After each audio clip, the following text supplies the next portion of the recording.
நீ அப்படி அங்க பண்ணாம இருந்தா நான் இங்க வந்திருக்க மாட்டேன்ல. நீங்களே பாத்திருப்பீங்களே, உங்க 2 பேருக்கு நடுவுல பாசங்கிறதே இல்ல. சரி, எங்களுக்காக ஏதோ விருந்து வைக்கிறோன்னு சொன்னீங்களே, அது எங்க? நல்ல வேளை ஞாபகப்படுத்திட்டீங்க. நாங்க இங்க வரும்போது வர்ற வழியில அது எங்கேயாவது விழுந்திருக்க வாய்ப்பு இருக்கு. அநேகமா அது இந்நேரம் இந்த பிரபஞ்சத்தோட விண்வெளியில எங்கேயாவது சுத்திக்கிட்டு இருக்கும். என்னோட காது பெருசா இருக்குன்னு பூ சுத்துறியா? ஆமாமா, நம்ம விஷயம் எப்பவுமே இப்படிதான். காது கொஞ்சம் பெருசா இருந்தா உடனே சுத்திடுவாரு. சொந்தமானவரே, பிரபஞ்சத்துக்கு ஒருத்தர் இருக்கானா? ஹே, உங்கள யார் பலசாலி, நீங்களா பேரஸா? இங்க பாருங்க மனிதர்களே, இந்த மாதிரி விஷயங்களை வெளிப்படையா கேட்க கூடாது. அவங்க உடம்ப பார்த்தாலே உங்களுக்கு பதில் தெரியுமே. ஏய், என்னைய வச்சு ஒண்ணு காமெடி கிமெடி பண்ணல, அப்புறமா பாத்துக்கலாம்.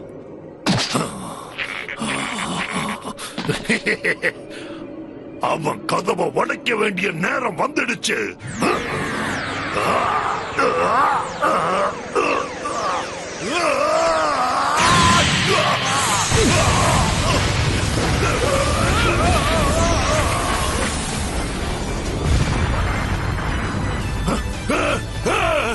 என்ன நடக்குது இங்க? நீங்க எங்கதான் இருக்கீங்கன்னு எனக்கு தெரியும், கோகு. அதோட அது வேற பிரபஞ்சத்துல இருக்குன்னு வேற சொல்றீங்க. அப்பனா இந்த பூமியை சேர்ந்த டிராகன் பால்ஸ்க்கும் ஒரு சில லிமிடேஷன்ஸ்லாம் இருக்குன்னு புரியுது. இது கேட்க மனசு கஷ்டமா இருக்குல்ல? அப்போ அது கண்டுபிடிக்கிறது அவ்வளவு ஈஸியான விஷயம் கிடையாதா? சரி, நான் அந்த ரேடாரை ரெடி பண்ண பாக்குறேன். சயின்ஸால டிராகனை தோக்கடிக்க முடியுமான்னு பாக்குறேன். நீ எதுக்கும் உதவாத ஒரு பள்ளி தானே. வெஜிட்டா, நான் உங்ககிட்ட கொஞ்சம் உண்மையை பேசட்டுமா? என்ன பேச போறீங்க?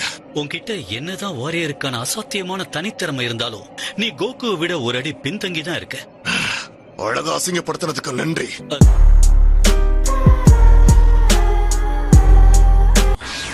வந்த விருந்தாளியா இப்படியா வரவேற்பாங்க? கொஞ்சம் கூட பொறுப்பே இல்லையா?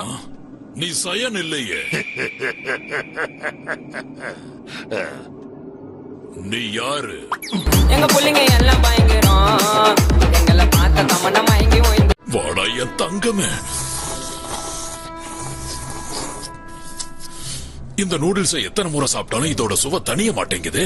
அதோட இதை நான் ஒவ்வொரு முறை சாப்பிடும் போதும் ஆசைதான் அதிகமாயிக்கிட்டே இருக்கு. ஒரே ஊரில் உள்ள போதும் மொத்தமும் காலி ஆயிடுச்சு.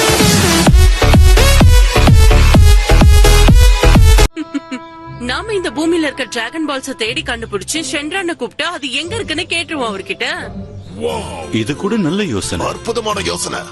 ஆமா ஆமா, நான் இம்ப்ரெஸ் ஆயிட்டேன்னு ஒத்துக்கிட்டு தான் ஆகணும். இவ்வளவு நாளா உன் தலையில களிமண் தான் இருக்குன்னு நினைச்சா, ஆனா கொஞ்சம் மூளையும் இருக்கு.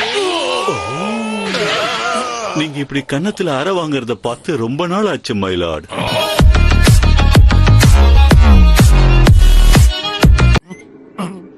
முகத்தை தொடச்சுக்கோங்க. யாரு நான் கேட்டேன்? இப்ப தெரியுதா நான் யாருன்னு? நான் தான் சாம்பா. இப்பதான் தெரியுது. சரி, என்ன வேணும்? ஒரு மரியாதைக்கு மன்னிப்பு கூட கேட்க மாட்டேன். இந்த மாதிரி சொல்லாம கொல்லாம வந்து தாக்குறது எவ்வளவு பெரிய ஆபத்துன்னு தெரியுமா? கொஞ்சம் விட்டுருந்தா இந்நேரம் நான் போய் சேர்ந்திருப்பேன். நான் குறி சரியா வைக்கலன்னு கவலைப்படுறேன். இவன்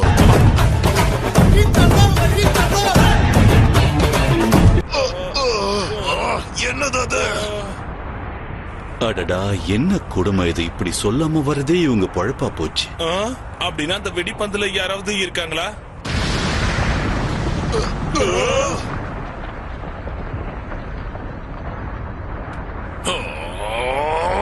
எத்தனை முறை உங்களுக்கு படிச்சு படிச்சு சொல்றது? தூங்குற நேரத்துல தொந்தரவு பண்ணாதீங்கன்னு சொன்னா கேட்க மாட்டீங்களா? தூரத்துல ஏதோ வெடிச்சதுக்கு கூட இந்த மனுஷன் நம்ம மேலேயே பழி போடுறாரு. இதெல்லாம் நமக்கு புதுசா என்ன?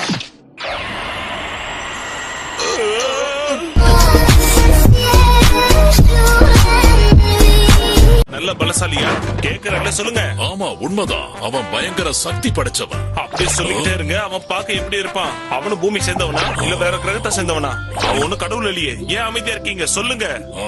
காது கிட்ட வந்து கத்தாம. ஒரு விஷயத்தை தெளிவா சொல்லிடுறேன்.